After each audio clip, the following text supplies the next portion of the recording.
When and if you fail, Jesus' right hand still wholly is adequate to save. Though the righteous man falls 7 times, the Lord will uphold him. There is no mistake you can make that puts you outside of the grace, the strength, and sufficiency of Jesus' right hand. And this is the paradox of the Christian faith, that freedom comes through surrender. Victory comes through submission. It's all backwards. It's different than what the world tells you. D.L. Moody says this: the world has yet to see what God will do with the man fully consecrated to him. Fear of surrender will keep you from finding freedom in Jesus. There's a video on YouTube, I've watched it dozens of times, but it's how to catch a baboon. And so it takes place like in the jungles of Africa, there on the plain, there's a baboon and there's a guy who wants to catch it. And so what he does is he goes to the termite mound. Now, I didn't know this about termite mounds, but they're almost like made out of concrete, really, really hard. And so he goes and he drills a hole in the termite mound, and the baboon's just watching him. They're really curious animals, evidently. And he takes this little silver trinket, like a little silver ball or bell or something, and he places it in the hole, and the baboon sees the whole thing go down. The man walks off, baboon climbs down the tree, walks up to the termite mound, puts his hand in, grabs it, but can't get his fist out, right? And so the man then walks up to the baboon, approaches the baboon. Baboon begins to go crazy. He starts squealing and screeching and flipping. It's like he's gonna rip his arm off. He can't get his fist out. All he has to do is let it go. And the man just slips the noose around his neck, takes him to captivity. And I wonder, like, you don't think that Satan wants to take some of you or all of you to captivity using the thing that you're afraid to let go? You think he doesn't want to keep you a slave to sin? It's time to give it up. All he has to do is let it go. Are you gonna believe what the world says about you? That unless you look a certain way, unless you talk a certain way, unless you do certain things, unless you cave into certain moral issues, unless you believe certain things, you don't matter, you're worthless. Are you gonna believe what God says about you? Some of those two, one of those opinions isn't gonna matter in eternity. So we must remember that God is bigger than anything you face in the past or will encounter in the future. Our God is not distant. He knows your pain and hurt. And while you're in your difficult seasons, he may seem silent, but he is still present and he is still in your life. And he will make things right in this life or the next life. He will remove the pain, heal the hurts, and change your life forever. So when people say, well, you know, if you just understood what I was going through, well, maybe I do, maybe I don't. I know somebody who does, and that's God. And God understood whatever you're going through before you ever started going through it. And listen, he's ready and willing to equip you so that you won't give up right before the best happens in your life. So I'm saying to you, because God is saying to you, whatever you're facing in life at this moment, no matter how difficult it is, how tough it is, how discouraging it is, and all the reasons and the evidence you have for walking away and all the proof that you have that things are wrong. Remember, there is a God in heaven. And if you're saved, he's living within you. And that God will take you through whatever you're facing in life, no matter what. When God laid out the plan for your life, he carefully studied it. He thought about what you would need and what it would take to get you there. He gave you the talent you need, the strength, the confidence. You are the right size. You have the right looks. You have the right personality. You come from the right family. You are not lacking. You didn't get shortchanged. You are good enough. You are talented enough. You are smart enough. You are attractive enough. You have been fearfully and wonderfully made. I'm not going to quit. I'm not. I may get knocked down 9 times, but I'm going to get up 10 times. And I'm not going to quit. The devil will hit you. Life will hit you. I may get knocked down, but bless God, I'm getting up. I'm not going to quit. You know, Dietrich Bonhoeffer said that when it comes to our days, we should be silent at the beginning of the day because God should have the first word. How might our mindset change?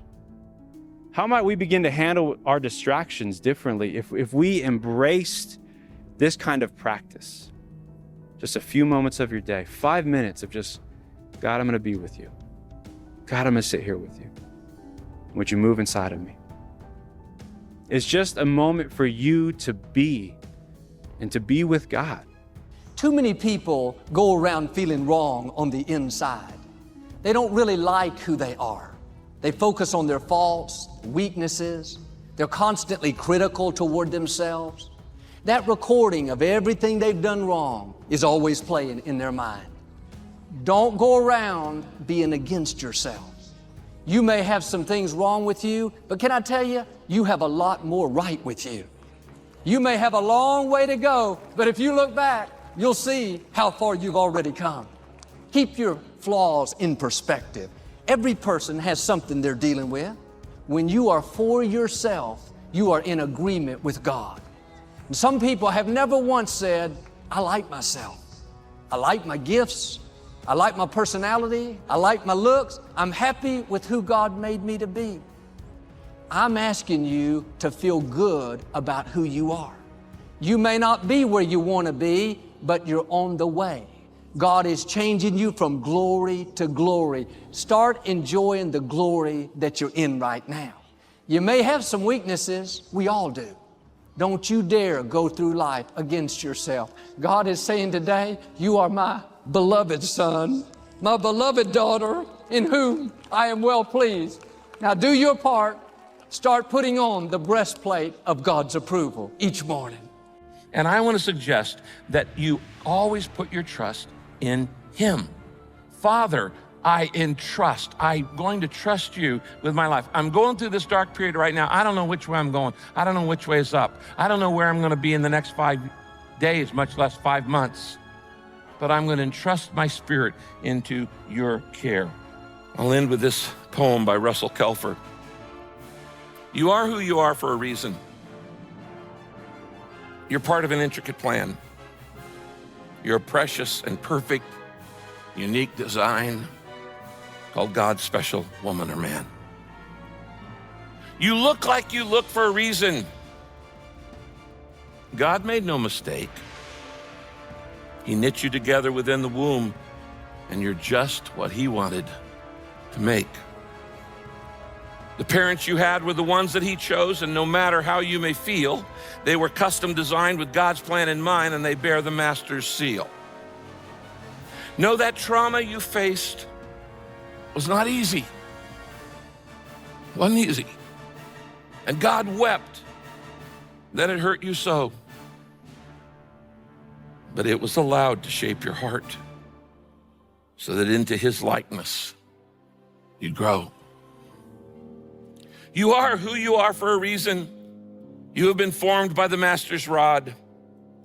You are who you are, beloved, because there is a God. You need to take control back of your happiness. Quit putting it in someone else's hands. You're giving them your power. You control your happiness. You have to make up your mind, no matter what people do, no matter what they say, how they treat you, they're not going to steal your joy. Stay in peace. Time is short. And if I could hope for you to leave here this morning with one thing, it would be this: to start trusting God with things that you've been trusting yourself with. Proverbs 3:5 says, trust in the Lord with all your heart and do not lean on your own understanding. In all your ways acknowledge Him, and He will make your path straight. That word trust in that verse basically comes from the meaning of putting your full weight on something. And if I know this will help, you should write this down. Since God sees all, you can trust Him with all of you. God sees your frustration. And I just tell you, you can trust Him with all of you. God sees your health condition. You can trust him with all of you. God sees your mental health. You can trust him with all of you. God sees the challenging home dynamics. You can trust him with all of you. God sees the tension between your friendships. You can trust him with all of you. Keep praying to God because he sees you. Now, keeping in mind how David started this psalm, and you saw how desperate it was. How long, O Lord, will you forget me forever? Check out these last couple of verses. But I have trusted. Notice that's past tense. As David begins to speak now here toward the end of this very short psalm, he says, but I have trusted in your steadfast love. And it's kind of as if David is saying, you know, I've trusted you in the past, and there's no reason for me to stop trusting you now. I've trusted in your steadfast love. So what's his conclusion? My heart shall rejoice in your salvation. Look at this turnaround. My heart will rejoice. But if my eyes are on the Lord, there's always reason to rejoice.